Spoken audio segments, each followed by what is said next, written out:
Prabhu.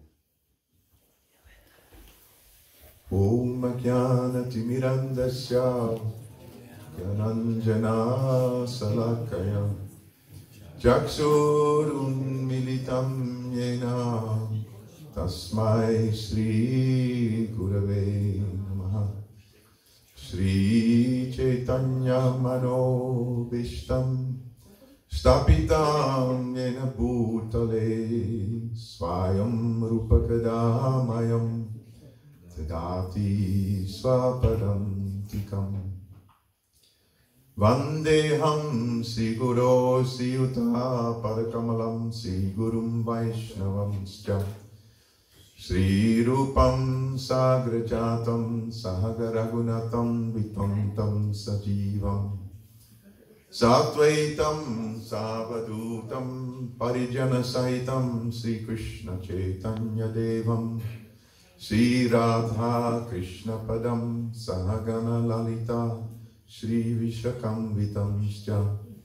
Hey Krishna Karuna Sindhu Dinabandhu Jagatpate Gopesha Gopika Kanta Radha Kanta Namostute Tapta Kanchana Gaurangi Radhe Vrindavaneshwari Vrishabhanu Sute Devi Namami Hari Priye Panchakalpa Tarubhyascha Kripa Sindhubhyaeva Patitanam Pavanebhyo Vaishnavebhyo Namo Namaha.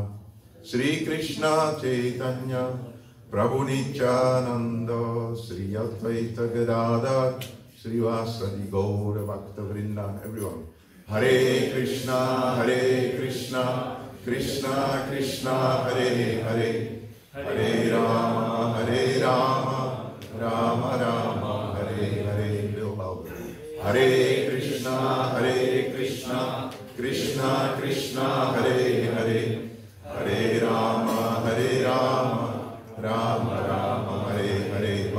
Last time and very loud. Hare Krishna, Krishna Krishna, Hare Hare, Hare Rama, Rama Rama, Hare Hare. Chananda Mahanu Samananda Karam Param Harinama Pradam Devam Avadutam Sidomanim Mukam Karoti Vachalam Pangum Langaite Grim Yat Kripatamaham Bande Si Gurum Dinatarinam Nama Om Vishnu Padaya Krishna Prestaya Bhutale Srimate Lokanath Swaminiti Namane Nama Om Vishnu Padaya Krishna Prestaya Bhutale Srimate Bhakti Vedanta Swaminiti Namane Namaste Saraswati Deve Gauravani Pracharine Nirvishesha Sunyavadi Paschachaveshtarine. Hare Krishna, everyone. I feel so honored and so embarrassed to sit here in front of all of you with such an invitation of Omkareshwar Prabhu. So indeed I joined, by Krishna's mercy, I joined the path of Bhakti Yoga in 1989. And I was a very staunch atheist.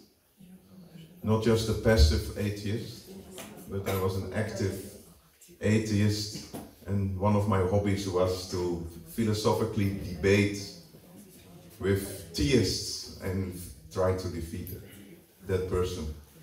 So I was really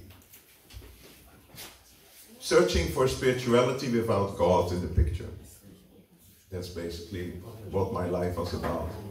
Many bad habits, many impurities were there in my life. But somehow or other, when I came in contact with Srila Prabhupada, everything changed. It was like a touchstone. As soon as I opened Bhagavad Gita, the Song of God, and I read the introduction of A.C. Bhaktivedanta Swami Srila Prabhupada, who is so graciously sitting on his Vyasasana. One sentence in the introduction of Srila Prabhupada changed my heart. And in that sentence, Srila Prabhupada tricked me. Because I had heard a lot about the Vedas, about Mahabharata, and I knew that Bhagavad Gita was one of the most mystical books that you can find. But I was an atheist. So in the introduction of Srila Prabhupada it was mentioned that if you want to experience any benefit from the pages of the Bhagavad Gita, then at least theoretically you have to accept Krishna as the Supreme Personality of Godhead. At least theoretically you have to accept that Krishna is the Supreme Personality of Godhead.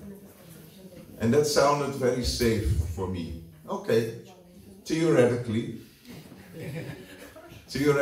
I accept Krishna as the Supreme Personality of Godhead. What's the risk to do that? Because I wanted to take benefit from the Bhagavad Gita.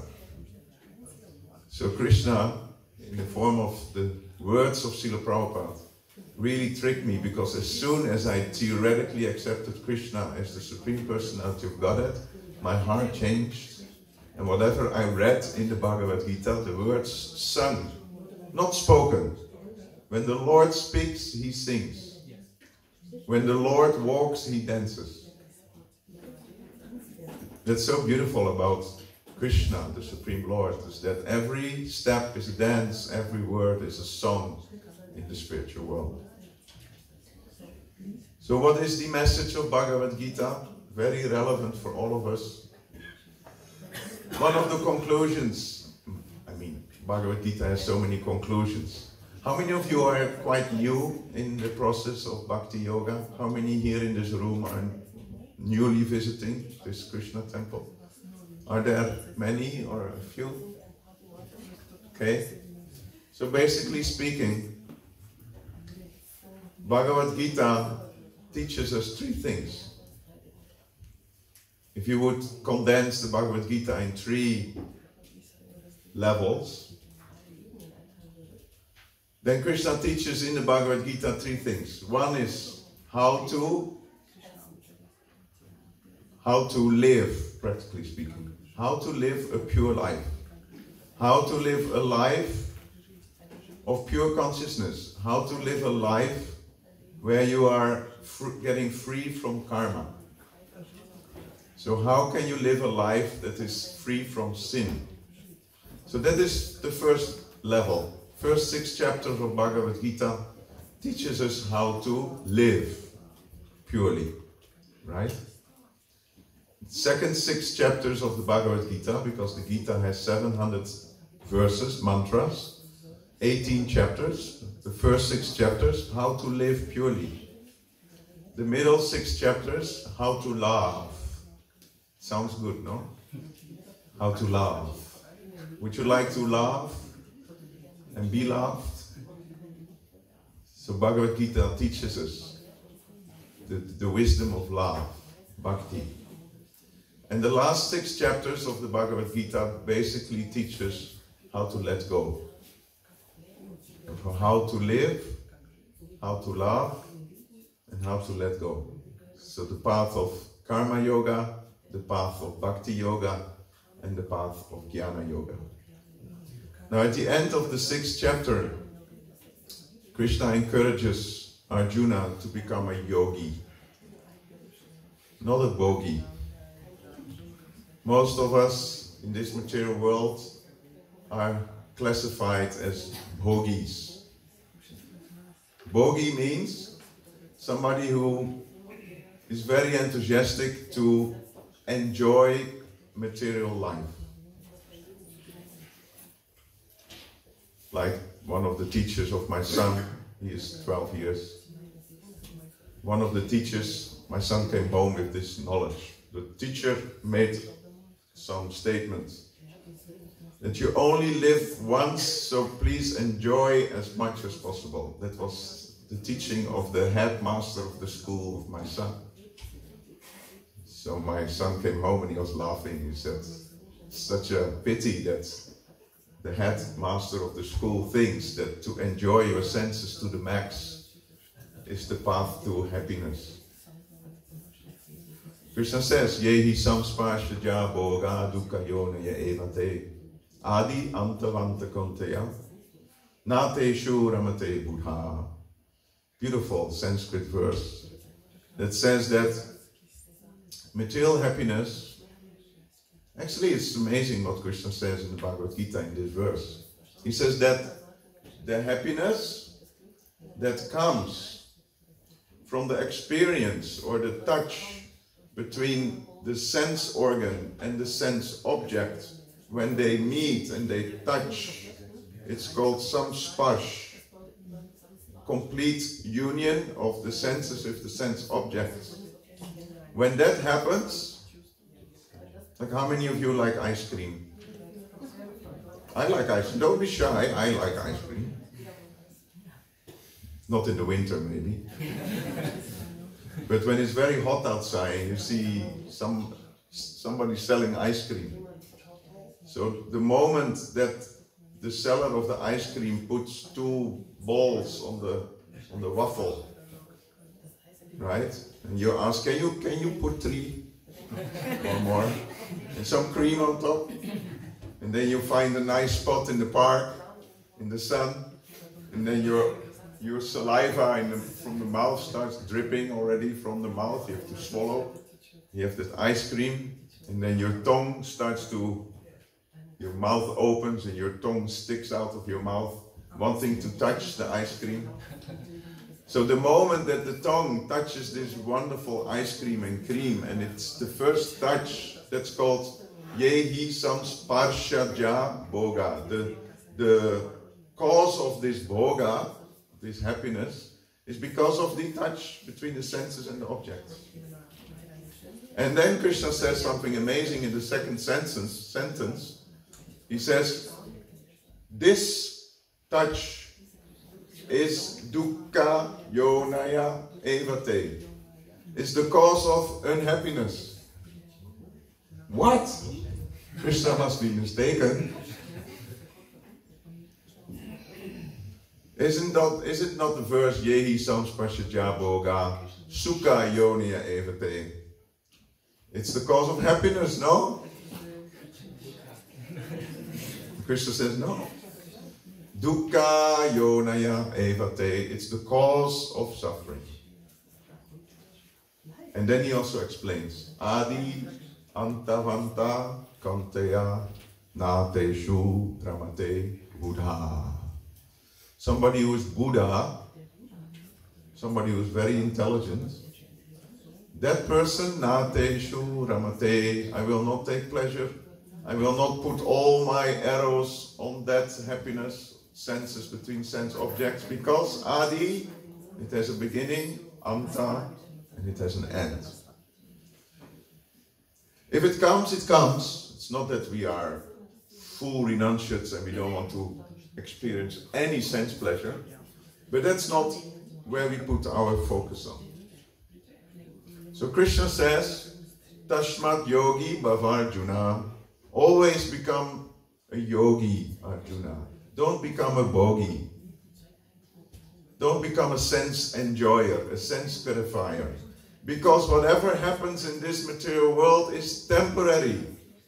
And therefore the amount of happiness that you experience when you have it, that amount will be suffering when you don't have it.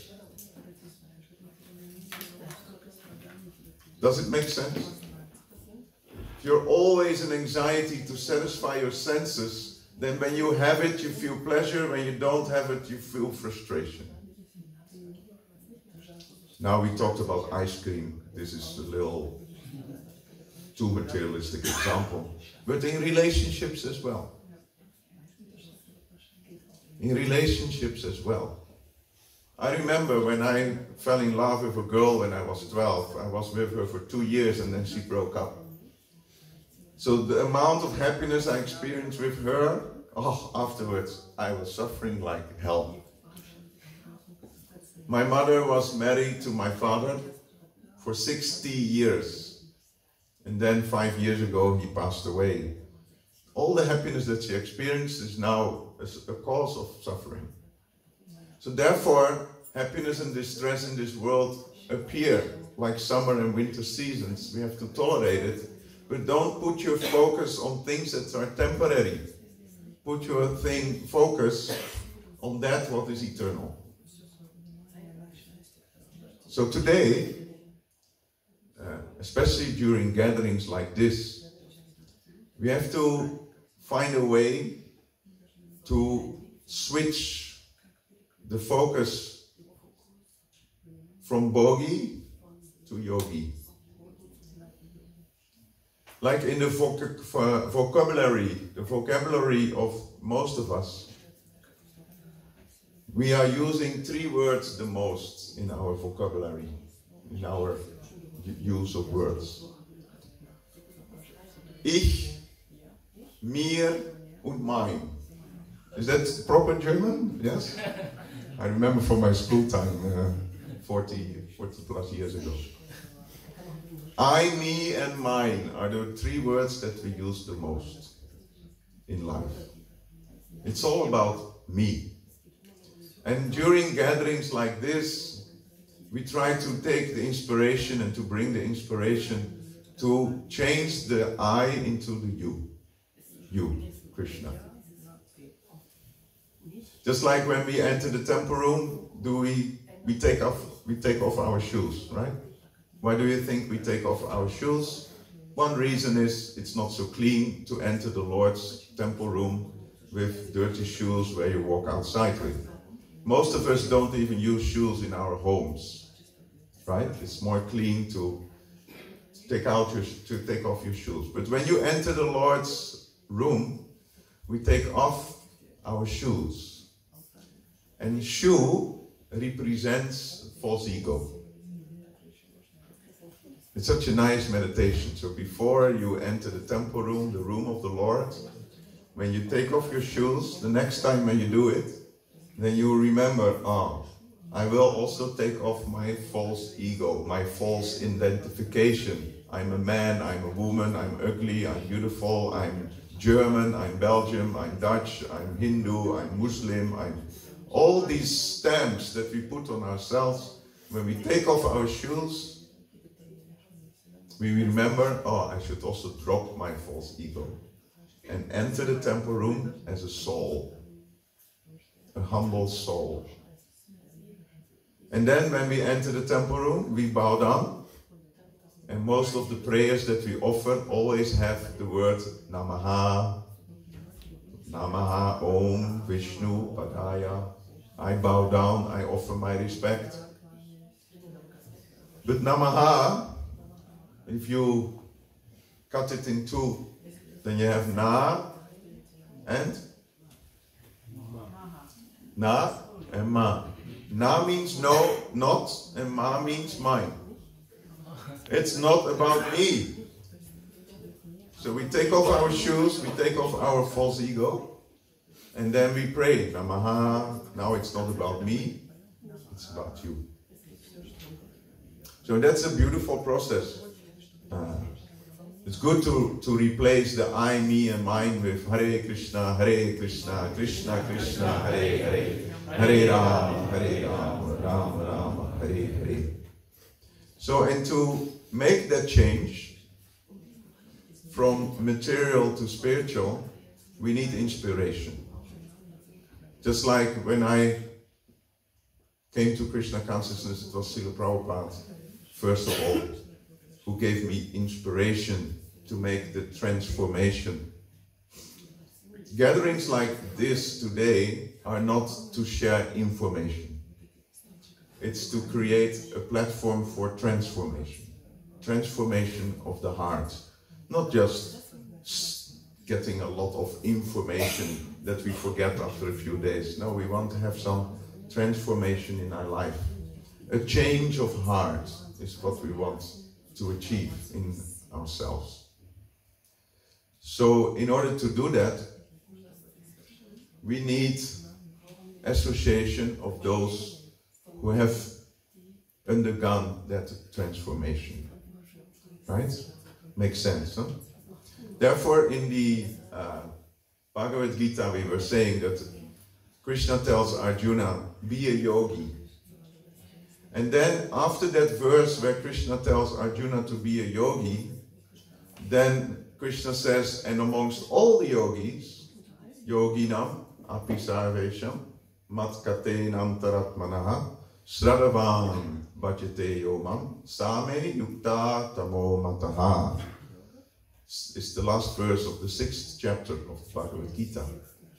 In the 6th chapter of the Bhagavad Gita, we learn all about yoga. That you have to go to a forest. Do you have some good forests in Germany? So you go to the forest, you find a clean, pure river.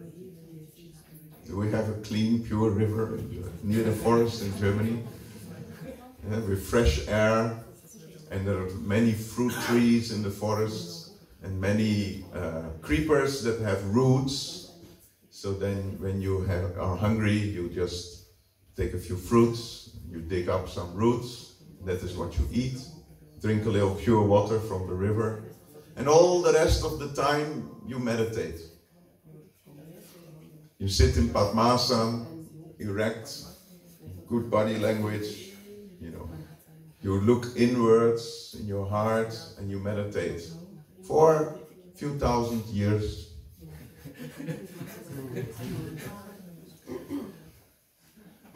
And then you may achieve self-realization. Have a place to sit, not too high, not too low. Have deer skin, have kusha grass. And there's a whole instruction. There are 29 verses in the 6th chapter of the Gita, where Krishna really tries to explain the process of yoga.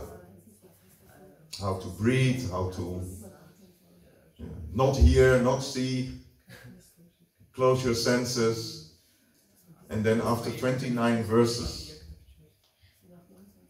in a very dry way, Arjuna stops Krishna and says, Yo yam yogas toya prokta samyena manushudana etasyaham na pashyami chanchalatvat stitim shtiram.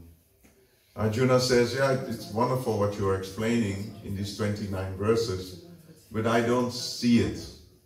I don't buy it. Why am I not buying it? Chanchalatvat stitim shtiram. Because my mind is much too restless to go alone into the forest and to meditate silently in Padmasana for a long time. I cannot do this. Why? Because Chanchalam Himana Krishna. Krishna, my mind is fickle. My mind is disturbed. Tashyaham nigraham manye vayur iva sudushkaram. Arjuna says, my mind is more difficult to control than to control the wind. So can we control the wind? When it storms in Germany, are we able to control the wind? But Arjuna says, Vayur Eva Suduskaram. It's even more difficult to control the mind.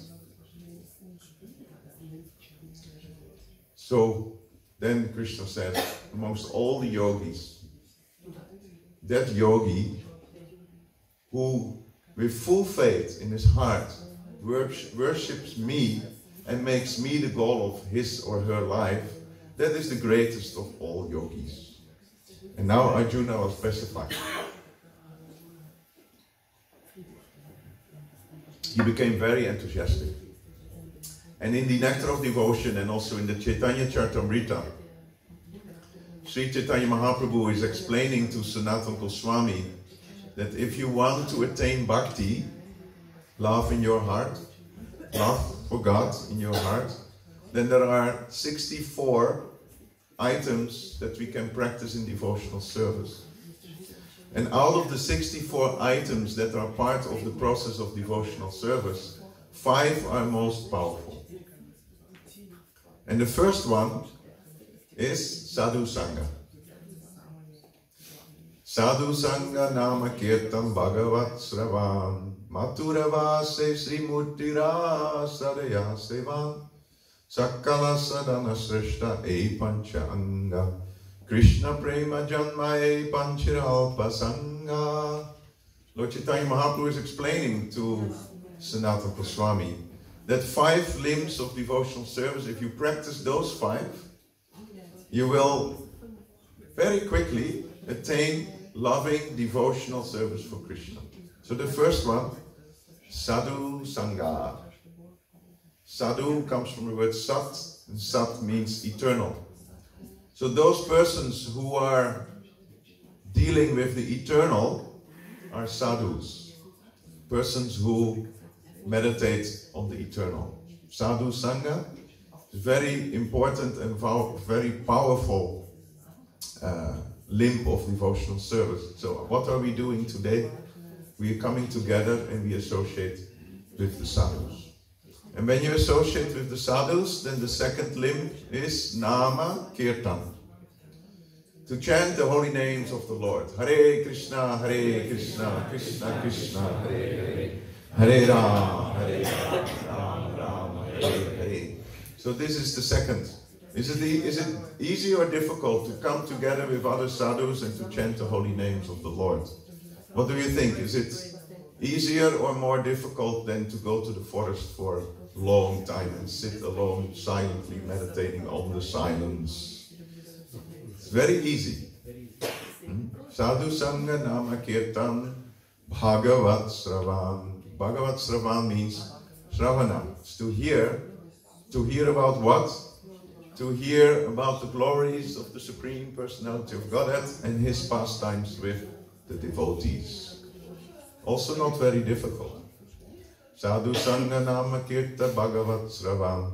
Maturavas. Maturavas means you go to a holy place. Another name for holy place is Tirtha. Just we go on pilgrimage, we go on Tirtha Yatra. So Tirtha, another meaning of Tirtha is bridge. So if you go to a holy place, actually you go to a place where there is a bridge from the material world to the spiritual world. So that's the fourth one, to go on pilgrimage to a holy place.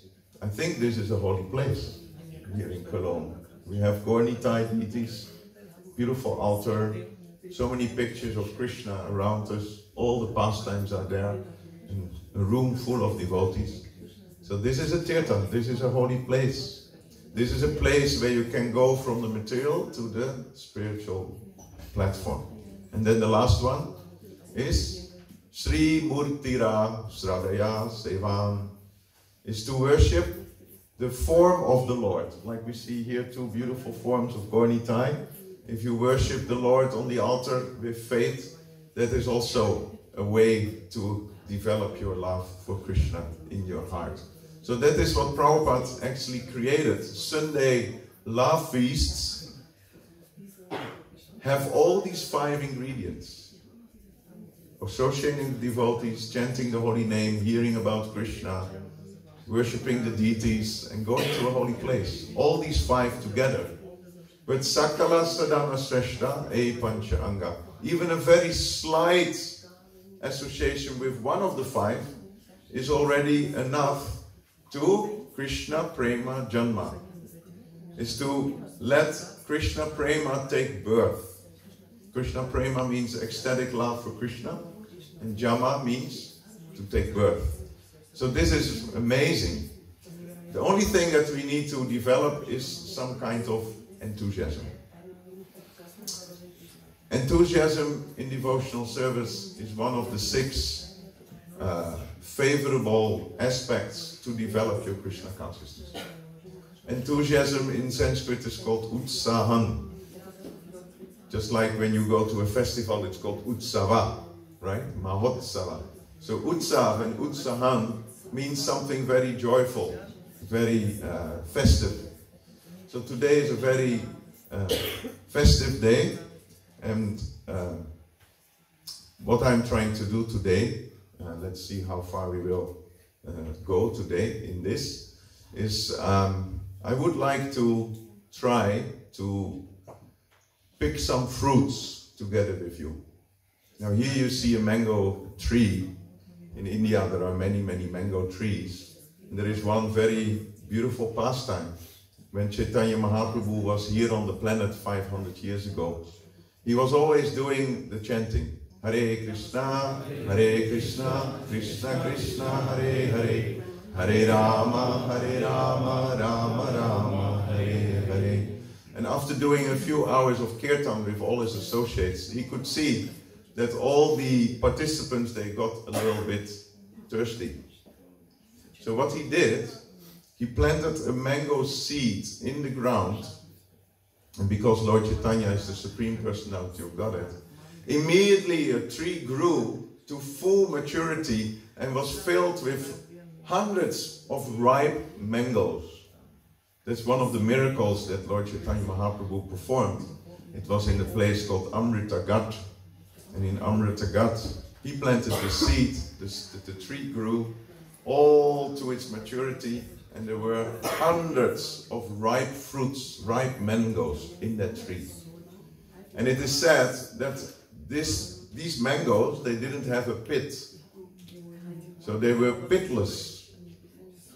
Just like, I don't know if you have sometimes tried to prepare a mango. So if you don't know the art how to prepare a mango, it's a challenge, you know, how to peel a mango, how to. So there is a way to cut this side of the pit, that side of the pit. Then you have two halves, and then you make like eight cubes, and then you open the half, and then you have a beautiful eatable half mango with different cubes. So that's the way to do it. But it was not needed, because these mangoes that Lord Chaitanya Mahaprabhu created with this mango tree didn't have a pit, and also didn't have the skin. So they were like juicy mangoes that you could eat. And he distributed 200 of these mangoes to all the participants who were chanting the holy names of the Lord, and they were fully satisfied and in ecstasy. So here you can see a mango tree with a lot of mangoes. Now, I'm not so advanced.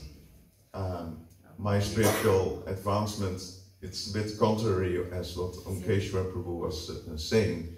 I'm still very much at the beginning, but if we would consider all these mangoes, even if we can only pick a few on the bottom of the tree, this is called low-hanging fruits, right? You know that term? To pick low-hanging fruits, usually you use that word in the corporate world. To pick some low-hanging fruit, things that you can easily improve in the process of your business, the low-hanging fruit. So we can try to pick a few. Today we will pick a few, and tomorrow we will also pick a few, and then try to digest those fruits, take them home. And when you're also here tomorrow, at the end of the 2 sessions, you will have a nice box or a bowl with 6 tasty mango fruits without pit and without peel. Okay? We agree? Okay? Yes. Nice. So, here you can see, just for those who are sometimes a bit confused, when you have a month comes from the word moon. So based on the moon, you have 15 days of waxing moon and 15 days of waning moon. And based on the waxing and the waning of the moon, there are the days are called differently.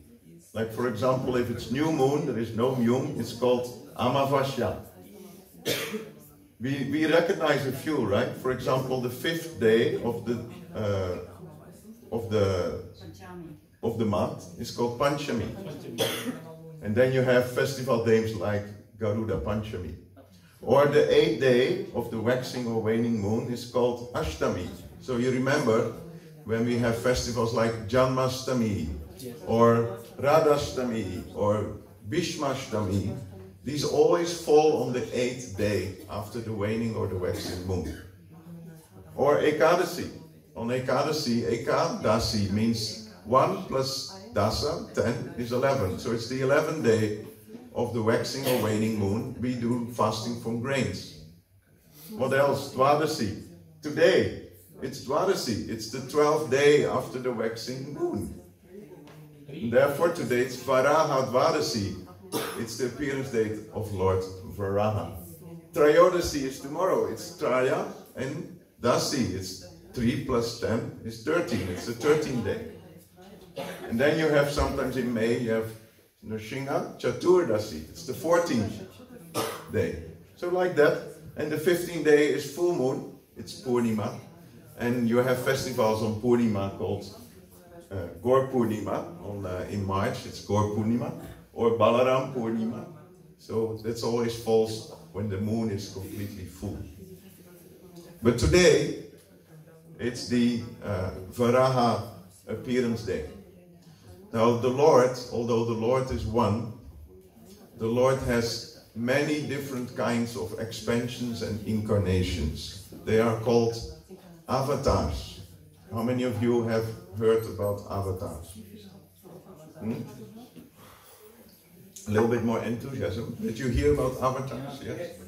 Yes, I think everybody. So the Lord has 6 kinds of avatars described in the scriptures. For example, you have Purusha avatars, or Lila avatars, or Guna avatars, Saktyavesh avatars, Manvantars. What else? Did we miss one? Yuga avatars. So we have 6 kinds of avatars, and today is an incarnation of Varaha, which is a Lila avatar. And Lila means pastimes of the Lord.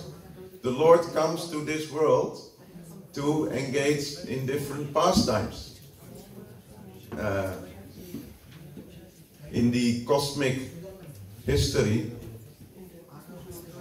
Actually, it's getting very congested, so we ask devotees to come ahead. Please come forward. Yes. So please a little bit forward so that at the back devotees can get sufficient space.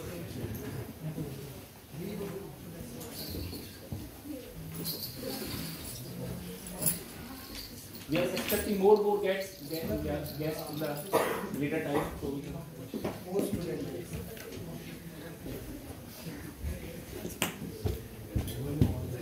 The more souls, the more happiness. And the more bodies, the more suffering. So the more ego, the more suffering. The more souls, the more happiness. In Dutch you have this saying, you know, hoe meer zielen, hoe meer vreugd. The more souls, the more happiness.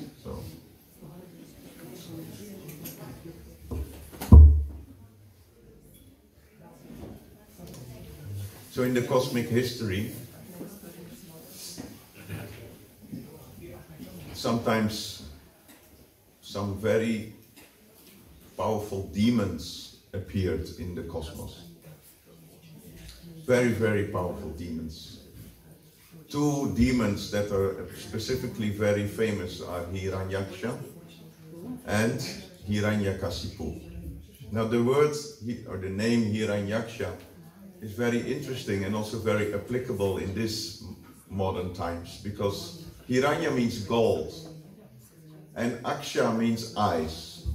So Hiranyaksha is a person who has gold in his eyes. So many millions of years ago, Hiranyaksha and Hiranyakasipu, Hiranyakasipu means gold and soft beds. But the first brother of the 2 was Hiranyaksha. And he was so fond of gold that he actually took out all the gold from the earth inside. So deep inside the earth, he took out all the gold. And this created a disbalance of the earth planet.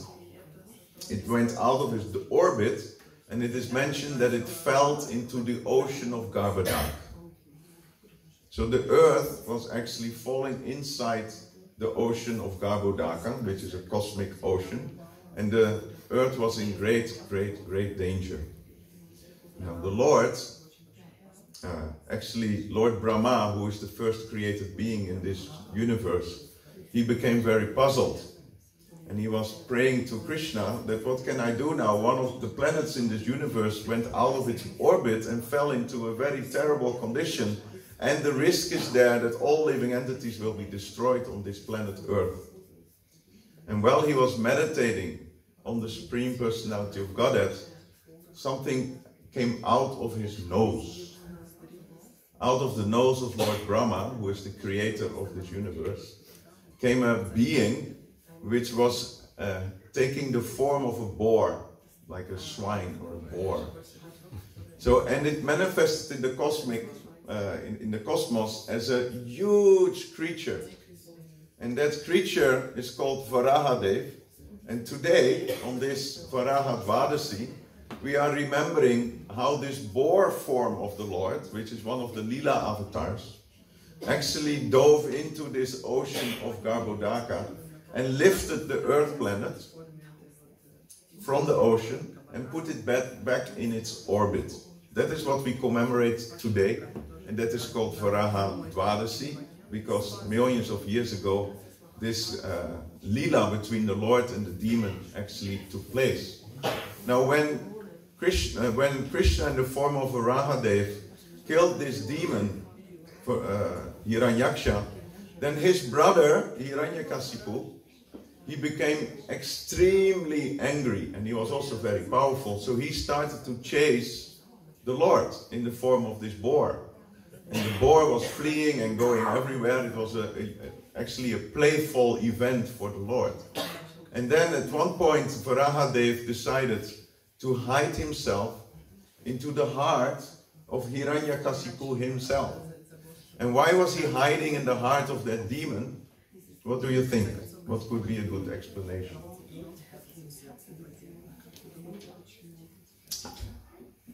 Why would Krishna in the form of Varahadev hide himself in the heart of the demon who was chasing him? The explanation is very interesting, because Krishna was thinking a demoniac person, a materialistic person, never does introspection. A materialistic person never looks in his own heart. He is always finger pointing at other persons, but he will never do an introspection in the heart. So that's where he hid it, and therefore Hiranyakasipu he never found Varahadev. It's a very interesting detail that is explained by our acharyas, our great gurus in our line of disciplic succession. So why is the Lord coming again and again? It's mentioned in the scriptures that there are many, many different incarnations. Avataram hi asankebhya. There are countless avatars, countless incarnations that come to this material world. And what is the reason why they are coming? Most of you know maybe the verses Yada Yada Hidharmasya Klaniya Bhavati Bharata Abhyuttanam Madharmasya Tadatmanam Sajamyaham Paritranaya Sadunam Vinasaya Chaduskritam Dharma Samstapanartaya Sambhavami Yuge Yuge. Yuge Yuge means every millennium the Lord actually comes to this world. To do what? Well, in the first verse it's mentioned that when there is an uprise of irreligion and there is a rise of irreligion, when the religious principles are actually falling apart and it's chaos in the world, then an incarnation of the Lord is appearing. Just like, for example, with the situation with Varahadev, where Hiranyakasipu pushed the earth planet out of its orbit. It was chaos, so the Lord came and he settled it. Or when Hiranyakasipu made a lot of chaos in this material world, then Nrsimhadev appeared. Nrsimhadev appeared from a pillar. Varahadev appeared from the nostril of Lord Brahma. So the Lord is appearing in very amazing ways, very unusual ways. And what is the reason? Is to settle things here in this material world. Paritranaya sadhuna means to protect the devotees of the Lord. Vinasaya chaduskritam means to annihilate those who are miscreants, those who are demoniac. So actually many Hindus think that the Lord is coming to this material world to settle things. For example, Krishna came. Why did Krishna come? Because there were so many demoniac kings, and Bhumi, Mother Earth, actually prayed for the Lord to appear because there were so many demoniac kings on this planet who were so materialistic that everything went into ruin. So the Lord came, Krishna came, and he arranged for the battlefield of Kurukshetra, and there were millions of soldiers killed. And who was established on the throne? That was Yudhishthira Maharaj. And everything became very religious, everything became very pious, everything became very pure. But actually, there is a deeper reason why the Lord is coming. Actually, we see here what is the real purpose of his descent. Here on the right side, we see a man who is completely entrapped by the spider web of the material energy. And there we see Krishna in the spiritual world, who is playing on his flute. And when he comes to this material world, he's enacting so many beautiful pastimes. Krishna's pastimes are extremely sweet. Also, all the other incarnations that come to this material world, their pastimes are so commemorable that when you recite those pastimes of the Lord, then the living entities who are trapped in this material world become purified, and their attachment to the Lord increases, their bhakti increases, and because of that, just imagine when the Lord descends, then what happens with this man? The man goes up. So actually it's said that the Lord's descent is not so much to settle things down in this material world, but it's actually to make the living entities jump back to the spiritual world. So the Lord descends for our ascent. So the more attached we become to the pastimes and the qualities of the Supreme Personality of Godhead, the more purified we become, and the more chance we have that at the moment of death we go back to the spiritual world. Now, of all the incarnations that are there, Krishna is seen as the origin of all incarnations. Ete cham sakala pumsam, Krishna stu Bhagavan Swayam, Indrari vyakulam lokam, mridayanti yuge yuge. So that is the reason why Krishna comes, is to give us enough food, enough information to actually 24 hours a day be engaged in hearing and chanting about Krishna's name, form, pastimes and qualities. But in all the different ages, the Lord, he appeared alone. Krishna came alone. In this age of Kali Yuga, he's coming with 5.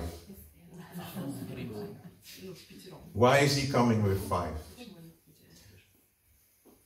In this cosmos, there are actually 4 seasons, cosmic seasons. You have Satya Yuga, you have Treta Yuga, you have Dwapara Yuga, and you have Kali Yuga. It is mentioned that the age of Satya Yuga is lasting 1.6 million years.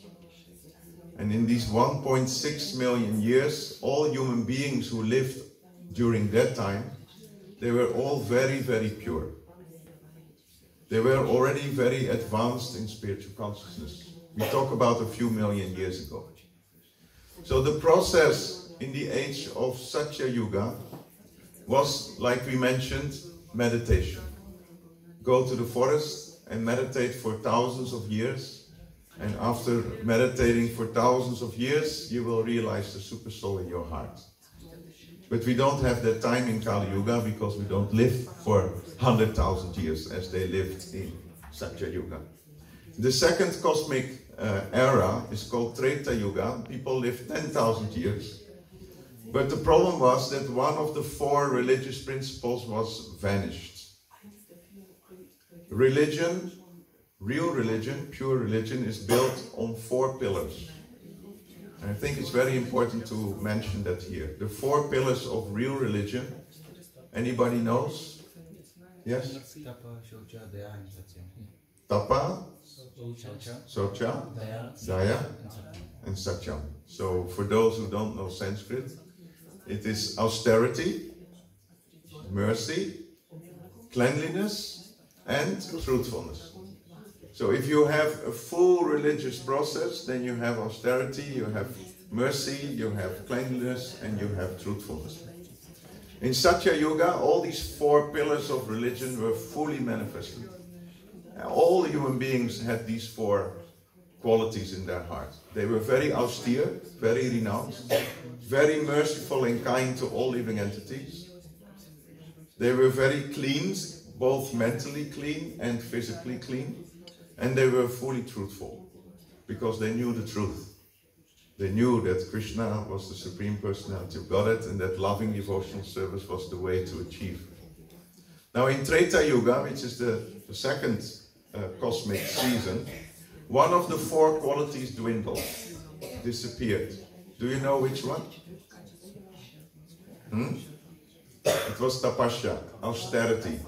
The people in Treta Yuga who lived not anymore 100,000 years but 10,000 years, they lost their quality of austerity. They lost their quality of renunciation. But they still had mercy for all living entities, cleanliness and truthfulness.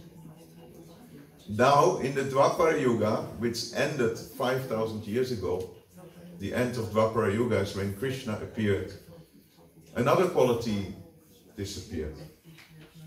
And that was mercy. People started to be very cruel to other living entities. Meat eating was introduced. A lot of hunting was going on. So many living entities suffered because of the greedy tongue of the human beings. So also mercy disappeared. Now in Dwapara Yuga, the process in Dwapara Yuga was deity worship, and it was full of cleanliness, but also in that Yuga the cleanliness disappeared gradually. And now we are in Kali Yuga. We only live 100 years maximum. Maybe we live 80 years. What is the average? Men, they live 82 years. And, 60? No. I think the average for men is like 82 and for ladies is 86 or something, or 85. 84? 84. For the men and for the women? 84 and like 82 for men. Okay. But it's actually declining again. It's going down. It's going down again. Yes. So maximum, let's say 82 years old, that we can become. So in this age of Kali Yuga, we are not very long-lived. In this age of Kali, people have a very short duration of life. We don't have much time. And besides that, we also have certain qualities that are not so conducive for spiritual life. Manda, Sumanda, Matayo, Manda, Bhagya, Hi, Upadrutaha. We are very lazy. It's not my words. Living entities in this age of Kali are spiritually very lazy. They don't have time to engage in spiritual practice. They are also very much misguided. Manda, Bhagya, and very unfortunate. And the fourth one, I think we can all identify with it, is Upadrutaha, which means we are always disturbed in our minds. Only a little thing happens and our minds is disturbed. So therefore the Lord is not coming alone. He needs a little bit more of help in this age of Kali. And therefore we have 5 personalities. In the middle we see Sri Chaitanya Mahaprabhu, or Gauranga Mahaprabhu, who is no different from Krishna. Then we see on the left side, or on the right side from our side, on our side on the left side, in blue garments, this is Lord Nityananda. And this is the first expansion of the Lord. So the Lord expands. And the first expansion of the Lord is actually Lord Nityananda. Next to Lord Nityananda is Advaita Acharya, who is no different from Mahavishnu. He is the creator of all the universes. And then on the right side we have Gadadhar, which is the internal potency of the Lord, no different from Radharani. And then on the fully right side we have Srivas. And Srivas is an incarnation of Narada Muni.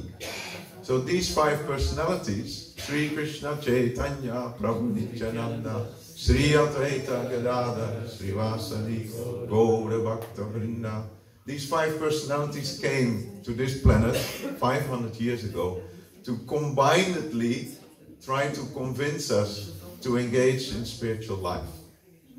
And there is a beautiful song, which is here on the screen, which we will sing shortly.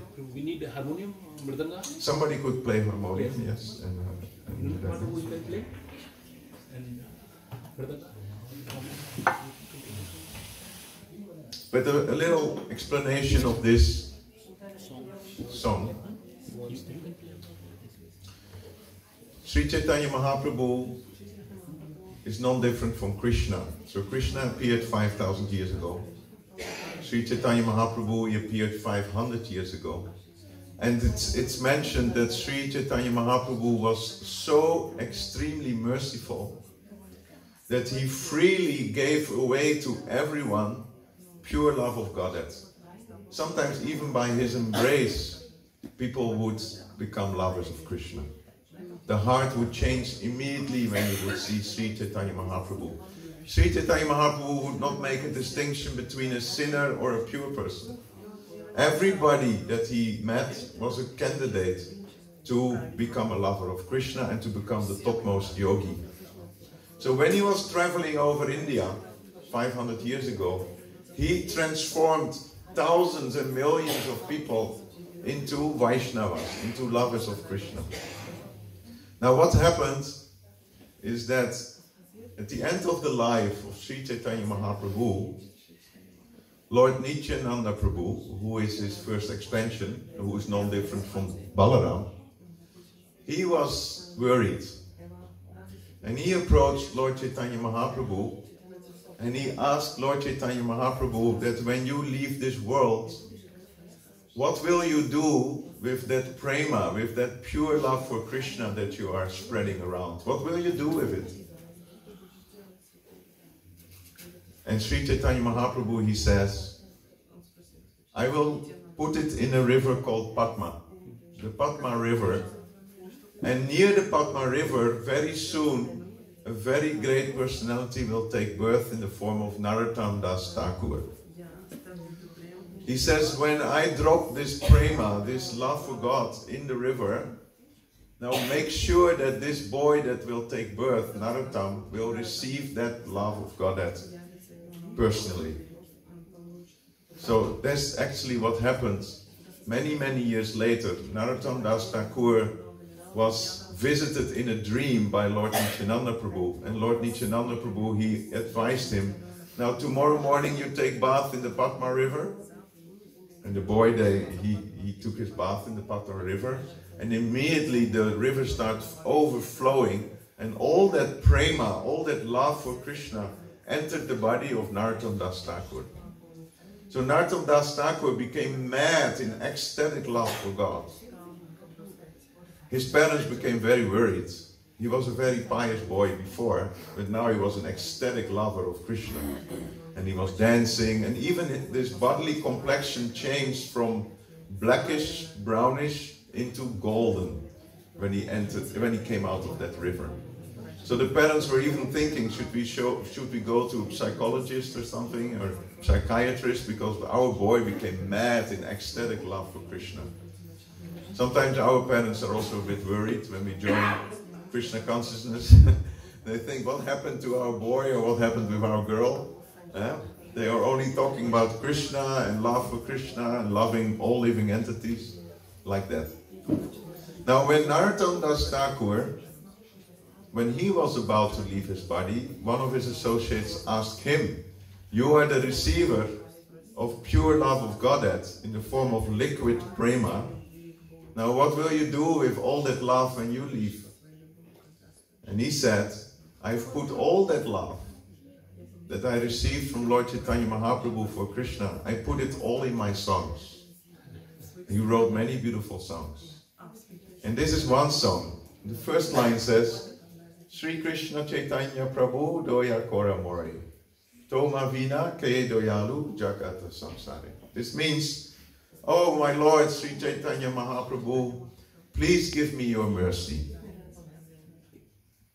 Oh my Lord, this is so beautiful. You go before the altar, you fold your hands, You say, my dear Lord Sri Chaitanya Mahaprabhu, please give me your mercy.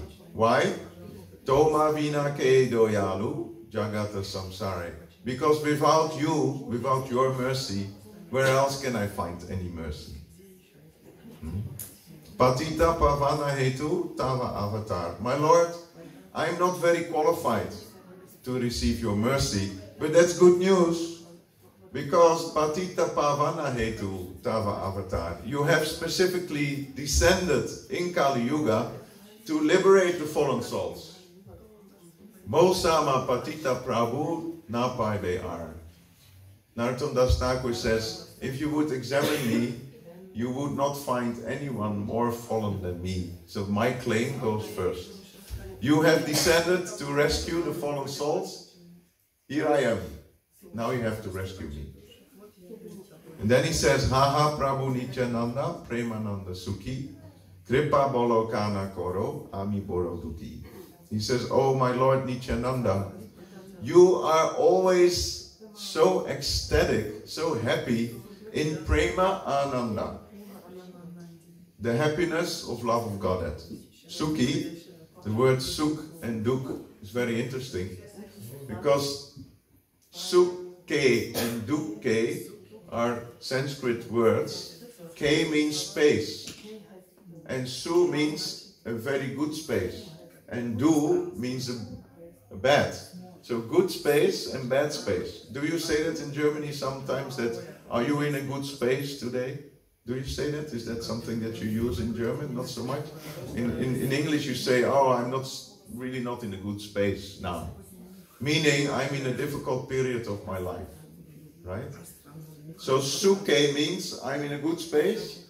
Dukhe means I'm in a bad space. But here it says, Haha Prabhu Nityananda Premananda Sukhi. My Lord Nityananda Prabhu, you are in a very good space, because you are experiencing Prema Ananda Sukhi. You are experiencing the highest bliss of love of Godhead. Kripa Bolokana Koro Ami Boro Duki. But I am Duki. Duki means I'm in a bad space. So please give me your mercy so that I also become part of the good space. That I become very happy like you in love of Krishna. Doya Koro Sitapati Advaita Gosai Tava Kripa Balepai Chaitanya Nitai. He's now turning his mind to Advaita Acharya, who is Mahavishnu. And he says, oh, husband of Sita Thakurani, oh Advaita Gosai, please give me your mercy also, because without your mercy, I will not get the mercy of Lord Chaitanya and Lord Nityananda. Haha Swarup Sanatan Ruparagunat Bhatta Yuga Sri Jivaha Prabhu Lokanath. Then he is addressing his mind, his focus on the 6 Goswamis of Vrindavan, and he's asking, please give me your mercy as well. And specifically Lokanath Goswami, which is the spiritual master of Narottam Das Thakur, he is also begging for his mercy. And in the last line, Doya Koro Sri Achaya Prabhu Srinivas Ramachandra Sangamage Narottam Das. So Narottam Das is composing this song, begging for the mercy of Lord Chaitanya, Lord Nityananda, Advaita Acharya, Srivas Thakur, and his very best friend Ramachandra. And he's begging all of them for the mercy to receive love of Godhead, love for Krishna. So we will sing this song. You will see that the word Doya is in this song in every sentence, right? Doya, Doya, Doya. Doya means mercy. And what is the definition of mercy? Definition of mercy is to get something that you do not deserve. That's one of the definitions of mercy, right? If you get somebody's mercy, it means you get something that actually you don't deserve, but you get it. Another different definition of mercy is to give, and when you want to give mercy, is you give the highest to the lowest in the most easy way.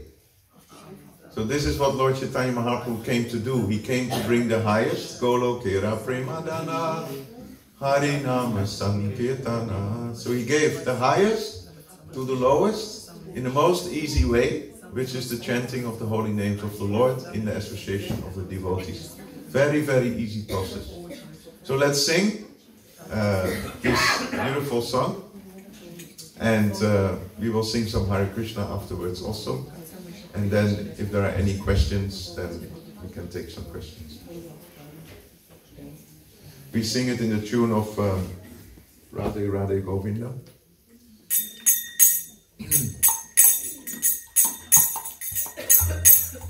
Shri Krishna Chaitanya Prabhu Goya Koro More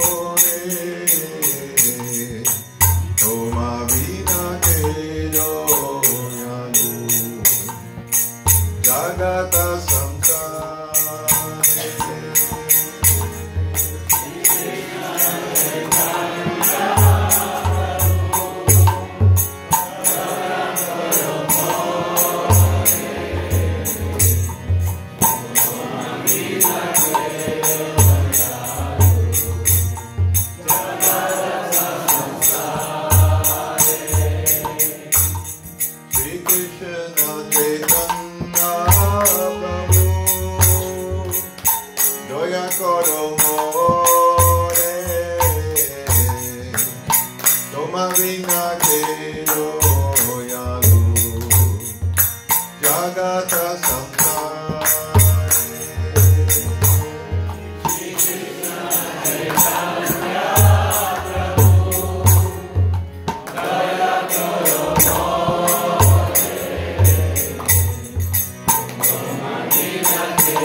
Advaita Gosai,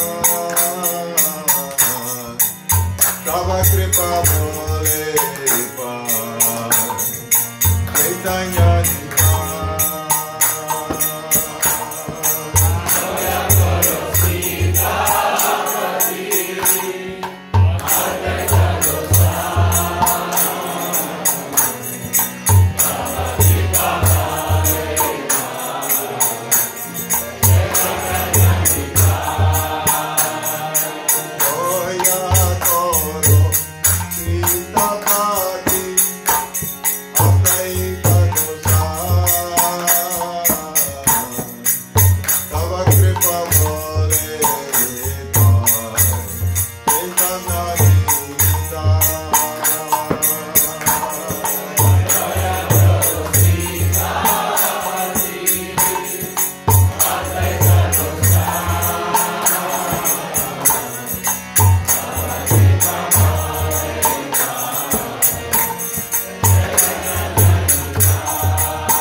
Last week in Gauradesh down, we had the annual Gauradesh Mellows, very famous Gauradesh Mellows for 3-4 days, and we chanted from 10 o'clock in the morning till 11 o'clock in the evening for 13 hours, and it was amazing.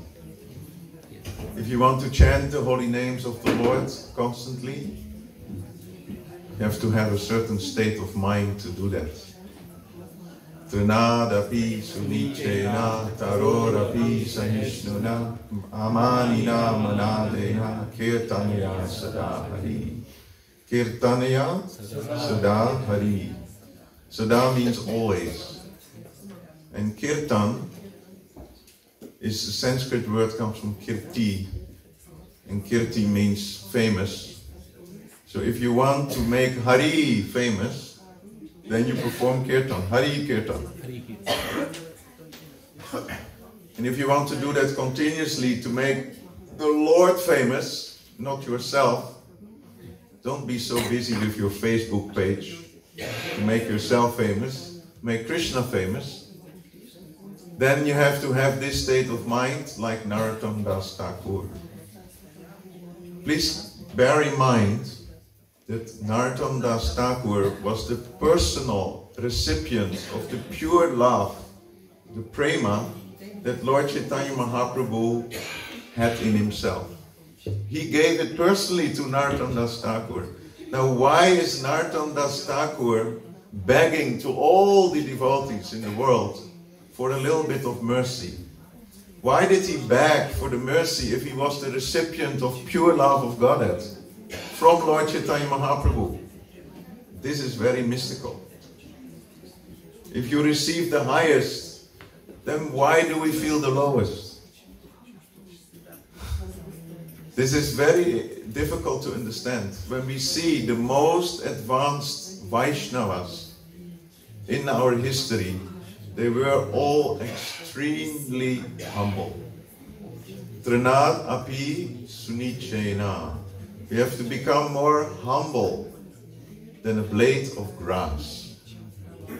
What is happening with grass? The person comes, steps on the grass. What does the grass do? Bows down. And then when the person leaves, the grass stands up again. So we have to become more humble than a blade of grass, meaning we should always stay down. Darorapi sahishnuna. To become more tolerant than a tree. A tree gives shade. A tree gives shelter. A tree does not protest when kids come with their knives to write their name in the trunk of the tree. The tree doesn't protest. And even when the tree dies, the wood of the tree is used to make fire for the human beings. So even then, the tree is useful. And we are asked to be more tolerant than a tree. Tikshava karunika surida sarvadehinam. A sadhu, a saintly person, is very tolerant, very merciful, friend to all living entities. Impeccable in character, and always very meek and humble. Amanina manadena. He always wants to give respect to others without expecting any respect in return. This is very difficult, no? If somebody is not respecting you, how does that feel? As temple president in Gauradesh, you have many times such situations that you work very hard, you do your best, and then somebody writes a very nasty message, you know. Then Amanina Manadina. I give all respect to you. I don't expect anything in return. And in this way, Kirtanya Sada Hari, we can continue glorifying the Lord always, continuously. Now Narottam Das Thakur was, in my opinion, the highest. In his opinion, Patita Pavana Hetu Tava Avatar Mosama Patita Prabhu Na Paibe Ar. There is no one more fallen than me. That's Narottam Das Thakur saying. And we can see that, and there we end this little discussion for today. We can see that in the way he approached his spiritual master, Lokanath Goswami. When Narottam Das Thakur met Lokanath Goswami for the first time, he understood, I have met my spiritual master. Now why would you need a spiritual master if you were the personal recipient of the Lord's love? But he felt, I'm totally unqualified. So he went to Lokanath Goswami and he says, I need your mercy. Here it says, Bhatta Yuga Sri Jivaha Prabhu Lokanath. I'm in need of your mercy. Please help me advance in spiritual life. You are the ideal Vaishnava. You are the ideal sadhu. Let me become like you. But I need your mercy. And Lokanath Goswami says, no. So then he was desperate, he was crying. If Lokanath Goswami, one of the most advanced personalities in Vrindavan, a very close friend of Lord Nityananda Prabhu, if he doesn't want to give his mercy to me, then I'm hopeless and I'm helpless in spiritual life. Sometimes spiritual masters do that, to test the disciple, how much do you want the mercy? But actually Lokanath Goswami, one of the reasons why he didn't want to give initiation to anyone was because he himself felt completely unqualified. So again, the most advanced, they feel the most unqualified. And those who are very unqualified, usually they think they are very advanced. That is the mystical thing of spiritual life. When you are a little bit busy in spiritual life, very quickly you think, oh, now I'm self-realized. And those who are really self-realized, they think, oh, I didn't achieve anything in spiritual life as yet. I'm the most impure. So Lokanath Goswami didn't want to give him initiation. Second time, third time, fourth time. No. No. No. So Narottam Das Thakur was thinking, how can I get his mercy? So what he did, Lokanath Goswami, he would go into the forest to go to the toilet once a day, to evacuate himself. And then he would take a bath in a nearby river to clean himself. But to the surprise of Lokanath Goswami, after many days, weeks, months, he noticed that every time when he would return to the same spot to evacuate himself once a day, there was not a trace of what he left yesterday. It was all very clean, and he even noticed some rose petals and nice flavor, and everything was cleaned beautifully. So then he was thinking, something is suspicious here. This is not quite right. If I pass stool every day at the same place and every day it's clean, something is not right here. So he hid himself behind a tree, and there he could see Narottam coming with his cleaning material to clean the stool of his future spiritual master and to make the whole area beautiful and nice flavors, rose flavors, etc. So then he said, you cheater! You are stealing mercy! But he couldn't help it. After Narottam Das Thakur, he said, if you don't give your mercy to me, I will die. So then Lokanath Goswami says, okay, I will give you initiation, but that's it. I will only take one disciple in this lifetime. So Lokanath Goswami became the spiritual master of Narottam Das Thakur, who was the recipient of the mercy of Lord Nityananda and Lord Chaitanya. And tomorrow we will celebrate the appearance day of Nityananda Prabhu, who appeared in Ekachakragram, and my spiritual master is Lokanath Goswami. So, very Hari. For me, it's quite. If you look for miracles, if you look in your own life, you will find miracles. In my life, I also find miracles, because it's not that I'm saying it, but I really feel completely unqualified in spiritual life. Although I'm practicing for 35 years now, it's just like you at the verge of beginning your spiritual life. But when I took initiation from my spiritual master Lokanath Goswami in Mayapur Dham in 1990, 91, I don't exactly remember. Then at the moment of initiation I was a new bhakta, I didn't know much. And he says, your name is Ekachakragram. And I was thinking, wow, that sounds impressive. And I was quite proud of the name. Everybody who I met, now I'm not anymore a bhakta I'm Ekachakragram. But over the years, I came to realize that the meaning of Ekachakragram, Lord Chaitanya Mahaprabhu, he appeared near the Ganges at Navadvip. And it's mentioned that all those who live near the holy rivers in India, they are pious. And all those who live far away from holy rivers, they usually are more sinful. So Ekachakragram lives in a place, in a province called Gauradesh, which is another miracle, Ekachakragram, Gauradesh. We come to that later.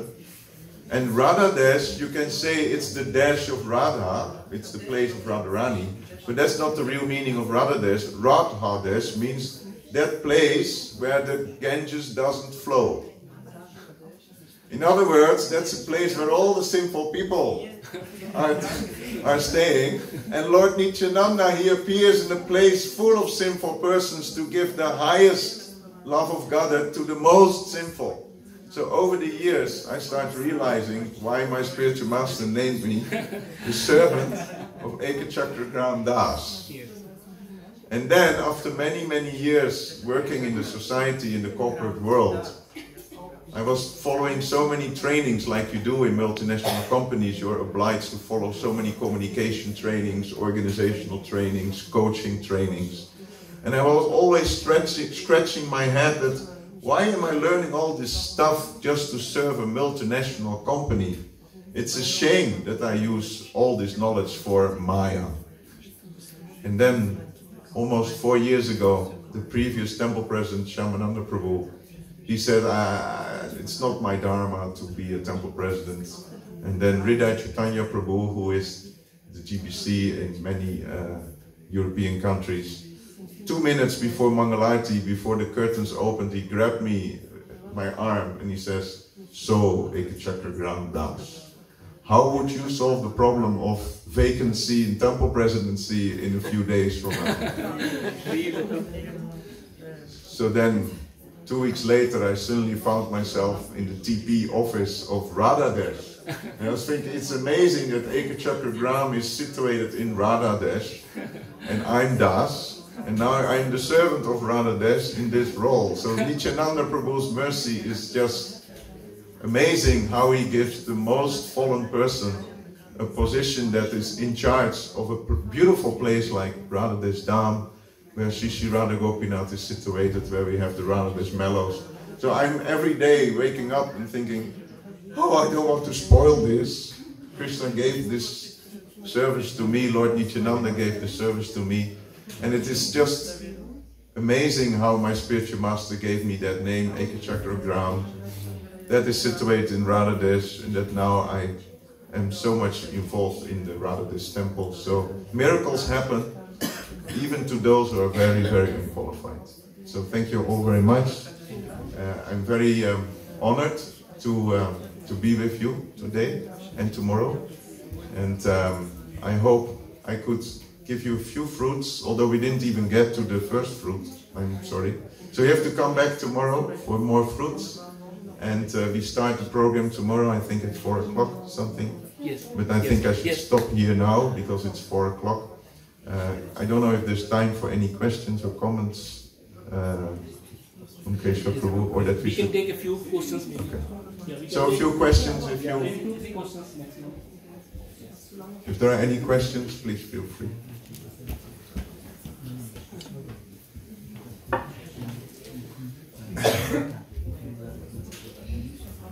Yeah, just Prabhu.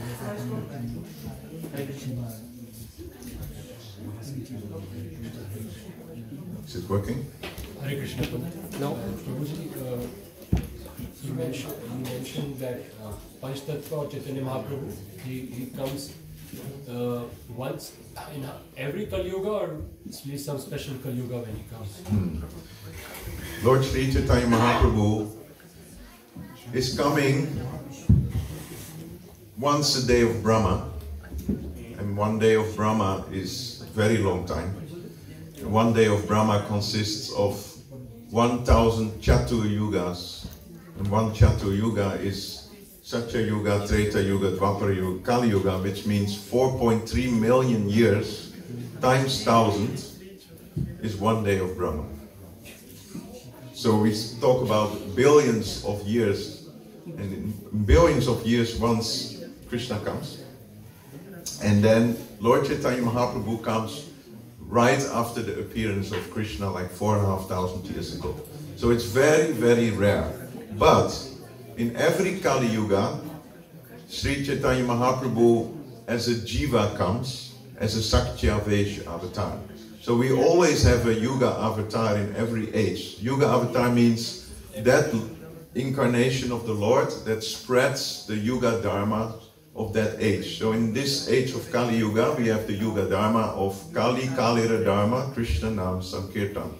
We are chanting the holy names of Krishna. Hare Krishna, Krishna Krishna, Hare Hare. Hare Rama, Rama Rama, Hare Hare. So once a day of Brahma, Radha and Krishna combined come to this earth planet to distribute love of Godhead to all living entities. With every Kali Yuga, the Yuga Dharma is spread by a Sakya Vesha avatar, a Jiva, like you and me, specifically empowered to spread the holy names of the Lord. But he doesn't freely distribute prema like he's doing it now. Exactly, this was my follow-up question, that Sri Advaita Acharya, when he saw the suffering of Jivas in Kali Yuga upcoming, then he prayed for Chaitanya Mahaprabhu to come, right? Something like this. So, why not the same mercy in every Kali Yuga? Why they choose that only this special Kali Yuga when Chaitanya Mahaprabhu should come? Because I believe in all Kali Yugas, Jivas might be suffering, yes. not only this. Yes. We are in it's said in the Srimad Bhagavatam that in every Kali Yuga the living entities are extremely disturbed in mind, but it's mentioned that in this Kali Yuga we are worse. We are extremely disturbed. Just like people in the past were very afraid of the weapons of mass destruction, but it's said in this Kali Yuga we should be afraid of the weapons of mass distraction in the form of mobiles. And I don't know if you have the same experience if you're raising children. It's impossible. Because they are all so completely attached to the devices that are there all over the place. So it's a very fallen, it's a very difficult Kali Yuga to even nicely chant the holy names of the Lord. So Krishna came 5,000 years ago personally to ask all the living entities to surrender unto him. And when he left, hardly anyone understood what it meant. So Sri Chaitanya Mahaprabhu came to show what it means to follow the instructions Sarvadharman Parijatya Mamekam Saranam Braja. To fully surrender to him, to Krishna, is not so easy and practical in every day, in daily life, when you have a job, etc. Sri Chaitanya Mahaprabhu came and he fully showed us how to apply the principles of Sarvadharman Parijatya. Waking up in the early morning, chanting the holy names of the Lord, associating with devotees, do your job, come back, chant the holy name of the Lord, take prasadam, dance, go to the Sunday feast, and you can go back home, back to Godhead, in pure love of Godhead. It's an amazing gift. And that is not a gift that every Kali Yuga has. Every Kali Yuga has the potential of chanting the holy names of the Lord. It's the Yuga Dharma. But it's so potent in this age of Kali because of Krishna came. And thereafter Lord Chaitanya Mahaprabhu came, who is a combined form of Radha and Krishna. So if we don't take the chances now, then we are very unfortunate. We have all the chances to make it in this lifetime. That's why Srila Prabhupada said, don't come back. Because if you come back, I have to come back to rescue you. So finish your business in this lifetime. Develop your Krishna consciousness as much as possible. And at the moment of death, please join the pastimes of Radha and Krishna in Goloka Vrindavan. That is the mercy of Nityananda and Lord Chaitanya. Hare Krishna. Last question before we move on. Anyone? Yes.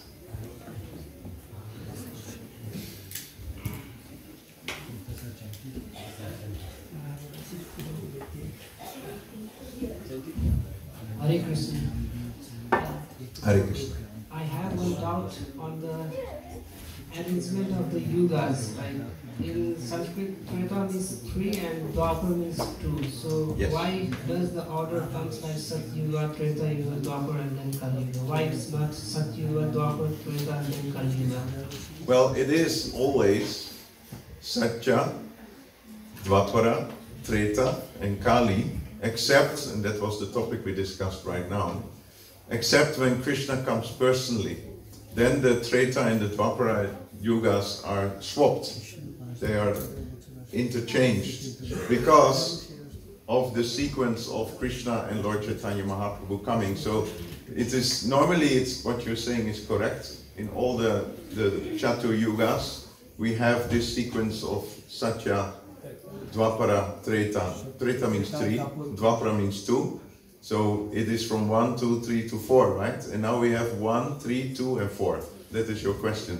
So when Krishna comes personally once in a lifetime of Brahma, then these two middle ages, they are turned topsy-turvy.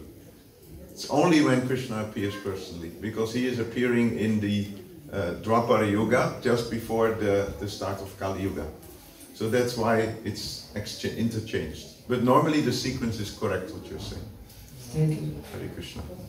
Okay, so I don't know what is the next part of the program. Yes, Prabhu. So, thank you so much, Prabhu. I have no words.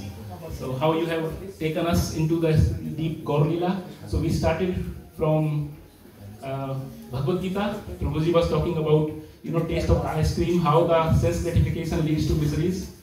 And I will say the ice cream. I only eat ice cream in the Gauradesh because the ice cream of Gauradesh is the nectar of Sri Sri Radha Gopinath. So that we can taste. I think we have a liberty to have mango ice cream. I always taste in the Gauradesh, and that love is coming from Gauradesh. And thank you, Prabhu. Yeah, we are very, very lucky here that we have these 2 days of festival with His grace, Ekachakragram Prabhu, and this special Tirudasi festival, which is the most merciful festival for us. And Prabhuji has personally graced us, and his name is the birthplace of Sri Nityananda Prabhu, Ekachakragram. And Prabhu, I would like to, one thing I want to share, that when I was inviting Prabhu for Gauradesh to give this Nityananda Tirudasi festival Katha, I was saying, Prabhu, our temple is so small, we are small, we are not much congregation, you are celebrating big festivals, thousands of people coming. Now we have mellows with, I don't know, 2,000 or more? Almost 2,000. Yeah, 2,000 devotees or more, and also the holy festivals and other summer festivals. So the big festivals are happening, but we are small. So Prabhu was so kind and merciful, and Prabhu was very spontaneous in his answer. And he said, see, Radhadesh and Gauradesh are not different. Because when Gauranga Prabhu came in the Gaur Leela, he took the mood of Radharani. So Radhadesh and Gauradesh are same. So don't compare with the physical size, but the mood and the bhava is non-different. So thank you, Prabhu, and you have graced us, you have blessed us here, and you have, starting from the Bhagavad Gita, Ashtanga Yoga, meditation, and you took us deep through the dharmas, how in the different yugas, we have different dharmas, the limbs of dharmas or the pillars of dharmas, and you have also given a wonderful katha about the different avatars of the Lord, and main focus on the Dwadasi today. We have Varha Dwadasi, and from Varadotsi you have taken us to the avatar of Kali Yuga, now the Yuga Avatara, and you have entered us from the basic teachings of Bhagavad Gita to the most ocean of nectar of the Gaur Lila. So this is how you have structured the Katha in such a beautifully, so smoothly, to enter even the new people who join the class today, coming first time here, or only very new to this process of Bhakti. You have made such a structured Katha that everybody has entered into the ocean of the nectar. And then tomorrow we will again begin at 4 o'clock with Maha Abhishekam, with the most wonderful, blissful festival, and we will deep dive into the ocean of the nectar of this Katha of Sri Sri Nityananda Mahaprabhu, who is none other than Balaram, the first extension of Lord Sri Krishna. So we will, now we have a program that we will sing the Gaura Arati. His Grace Loknath Prabhu will sing the Gaura Arati, and after the Gaura Arati, Prabhuji will sing Narsimha Arati,